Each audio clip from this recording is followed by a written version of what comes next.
All right, so I have the cab mounts welded in. Everything's secure. I've got to grind the backs a little bit, flush them up, just to clean up that surface. And I added the tabs to the pieces that go in between these, and they lock into the tabs down here. So it's another slot and tab, but there's this big other piece that goes on the front, on the top of each one of these. And likewise, the way this goes together, it kind of looks like I'd have to lift that whole frame rail up out of this pocket, out of that pocket, to get all this to go together so I can click this together and then set it back down in. So I'm going to do this a little different. I'm going to modify the nerd rod jig a little bit. So this is the part that comes with the nerd rod kit. And I am going to cut this back a 1/2 inch on this side so I can set this down in and then click them together once it's down in there. Then it'll still sit against this surface and the clamps will still work and all of that. And if I have to, I can clamp it this way to hold it all together. So I'm going to do that real quick. I'm going to just grind the surface on the back of my my pads a little bit just to make sure all this sits without hitting any welds or any interference.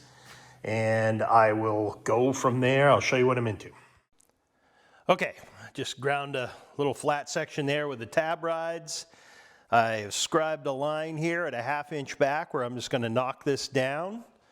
I'll take my death wheel and do that. If I wanted to really do it right, I'd pull it all apart and take those out. And yeah, I just don't have time for that. So I'm just going to do it with the death wheel, try to keep it as straight as possible, and cut those off. And I can always weld them back in if I need to later, or I could just put a 1/2 inch spacer in here to hold that back. I don't think I need to. I think once this is in there and welded up, those aren't going anywhere, and I still have this surface for a reference, so should be good. Again, I just don't want to keep taking this apart every time, especially after I get it all squared up and whatnot. So I'm going to go ahead and try that now and see what I get. All right, so what we got to do now is we just take these pieces. This one has 2 tabs on this side. Just pop them in the spot. Then we'll roll that in.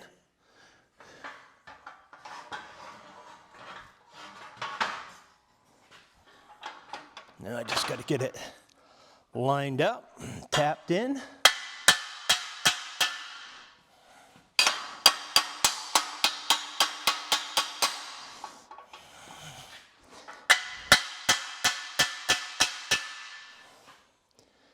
Okay, those look lined up. These do not.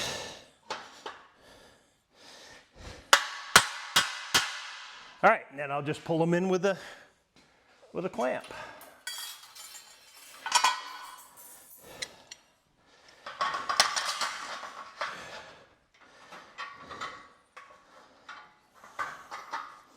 And they slip right in.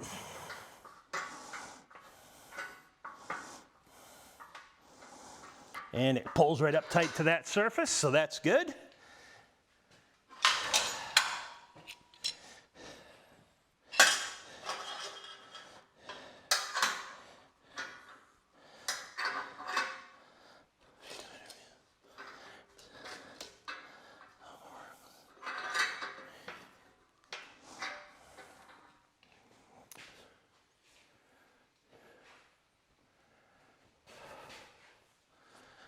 This one's just a little low.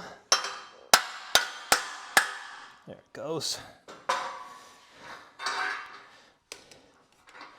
And it should suck right in.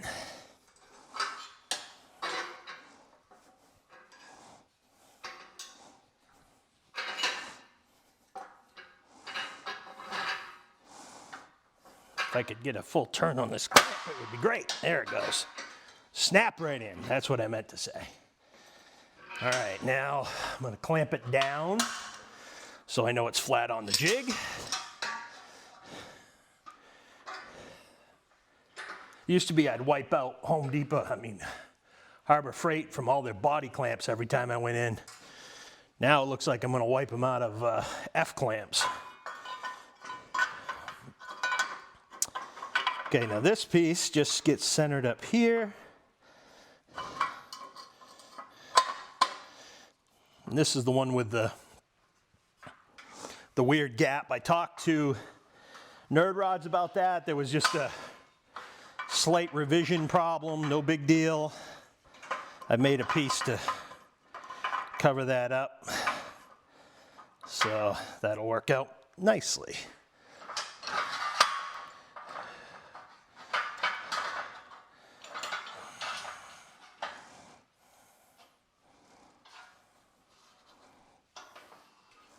All right, and there we go. Now, I'm just gonna even this one up a little bit so I know it's nice and flat. Right where it's supposed to be.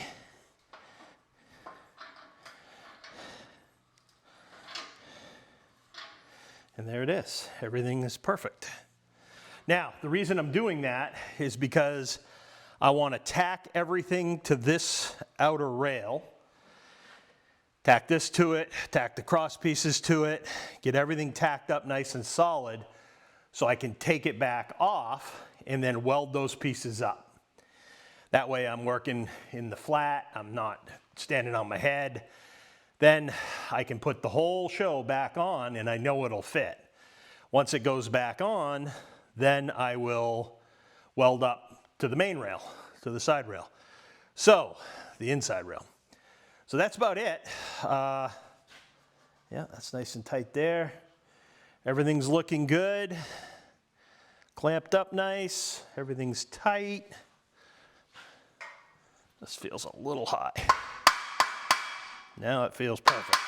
There we go. Okay, so I'm just gonna tack that on. I'll bring you back. All right, so I've tacked that in. You can see I put some fairly, hefty tacks, but I don't want that stuff moving. And so I pulled it out. Now I'm just gonna put it up here on my stand and roll it up. And I can weld all that up while it's vertical. So there you go. I'll weld all this and slip it back in. All right, so that's all welded up. I think I got the bottom too, yep. So welded all that up, I'm gonna let it cool, then I'll slip it back in there. I've also got a layout to do. On the other side, I'm gonna put my transmission oil cooler right down through here. I saw it on one of the Nerd Rod photo galleries, thought it was a very clever idea. And I'll show you how we're gonna do that, but I'm gonna put that on the other side. So yeah, that's pretty much it for this section. Now once that's all set, I'm gonna flip this up, click it in. I'm gonna weld that one up still, but other than that, that's how that goes together. And then once I get that clicked in, I can weld it off to the inside. Okay, so I laid it out. I put a couple of riv nuts. I put a little TIG tack on them, just so they don't spin on me because they're going to be impossible to get back out. Maybe a small right angle drill. Shorten up my tabs, put a little taper on them, and this is now ready to go in. Let me see if I can get you set up somewhere to watch. Okay, let's try to slide this one in. The only thing I'm nervous about is hopefully I didn't distort anything with heat. Get it in like there we go. That's how I did it. Ooh, that's off a little bit. That's not good.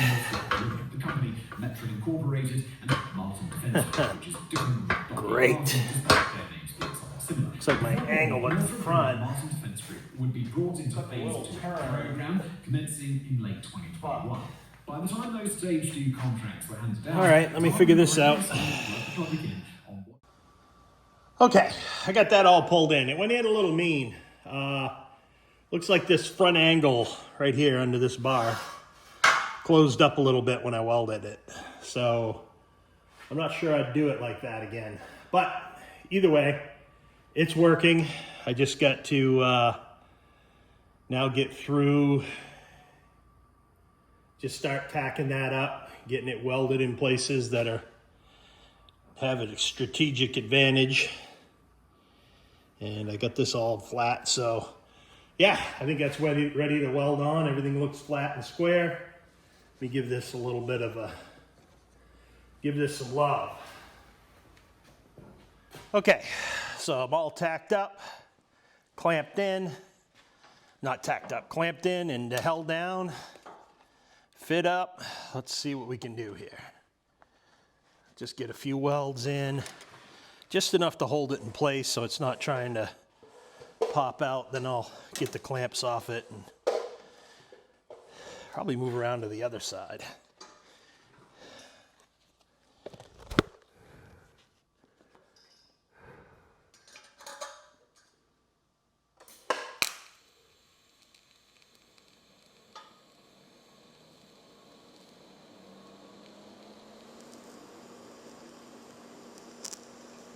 I'll wait to do the bottoms of this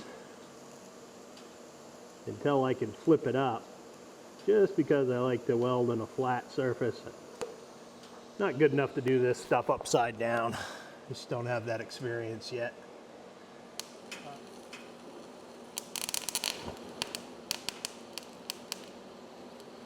Yep, it's contaminated.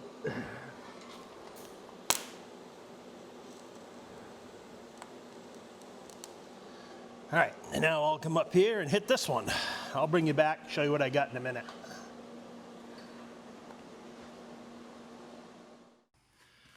Okay, so those went in just a little mean. I'm rethinking how I did that. I don't think I'd want to take those apart next time, or at least I'd put these angles on last, because everything else lined up very well.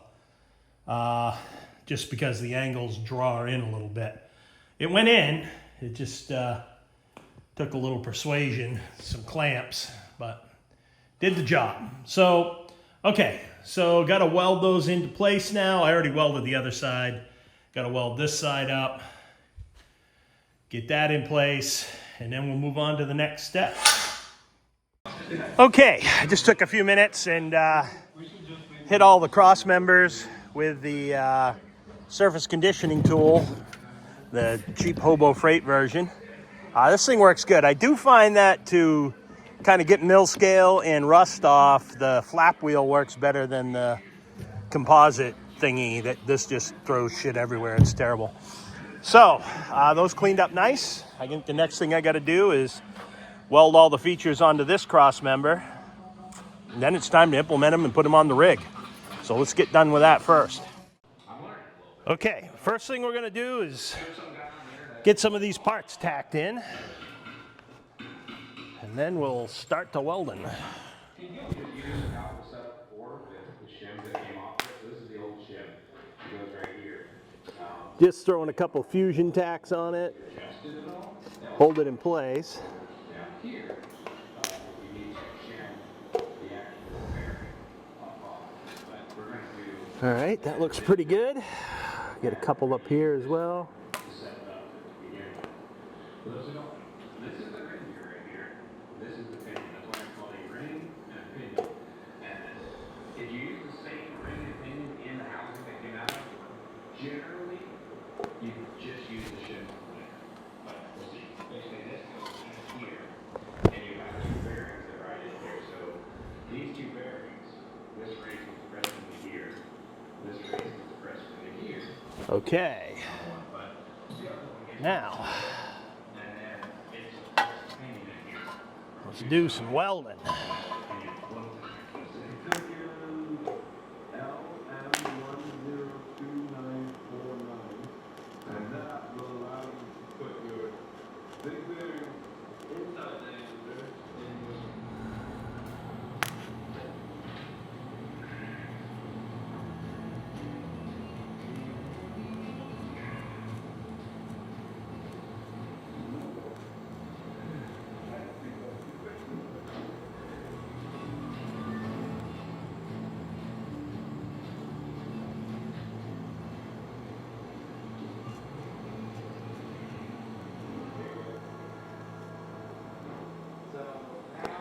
There we go.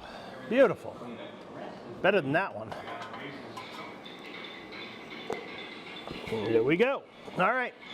I'm going to continue on with these other pieces. I'll bring you back when I got it welded up. All right, so this is all welded up. All looks good. In good penetration. My welds are getting better. But one thing I did notice, it looks like these points right here are spreading out a little bit. So I only tacked this plate on the tops right here, thinking I may have to squeeze that a little bit to slip it into the frame. But so I'm going to let that cool down for a little bit. I got some buddies coming over and help me put these cross members in, because I think it's going to take a few hands. So a few sets of hands. So we're going to get onto that shortly. You can see that surface conditioner works really well for these parts. I mean, that was there was a lot of surface rust on that, and it cleans it right up. So pretty happy with that. Like I did mention, the flap disc works better than the composite disc, but you know, it is what it is. So I'm gonna get ready to start slapping this thing in, getting the cross members in and squaring up the frame.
All right, so this cross member is all welded up. That's good, ready to go. I'll clean that up a little bit once it cools and you can get near it.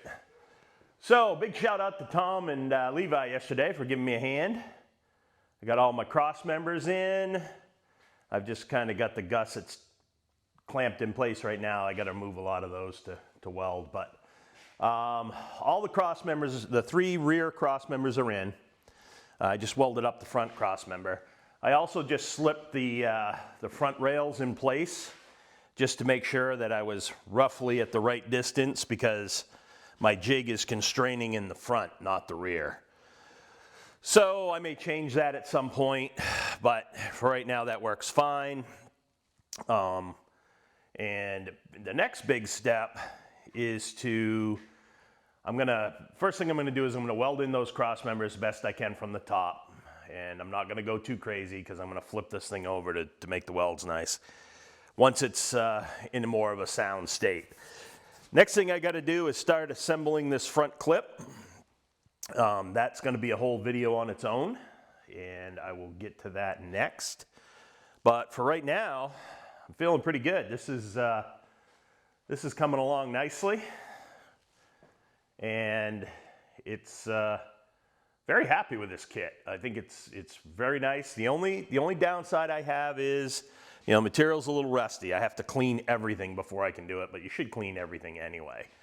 So not a huge deal, but man, if I had a tumbler that was like 6 feet tall, 6 feet long, I could clean this stuff up beautifully. The tumbler works awesome on all the smaller pieces, and I've been tumbling everything just to get it to a completely clean and known state. So, yeah, I've still got some straps on there. It's not really in tension, although they are in tension, but We've clamped everything back down after that. I just want to leave those there until I get the cross members welded in and everything else happy. So I don't want this thing to spring back on me or anything. So yeah, that's my next step. Get to welding on those cross members. I got this one here with the saddles in it. I'm gonna do that. Just get it welded on the top, maybe down the sides a little bit, and then same thing on the rear cross members, and I'll go from there, bring you back. But yeah, actually, this will probably close out this video. But again, doing good, pretty happy with it. And stay tuned, check out the visitor that came by the shop yesterday. It was pretty cool. Good to see you in this area again. Talk to you later.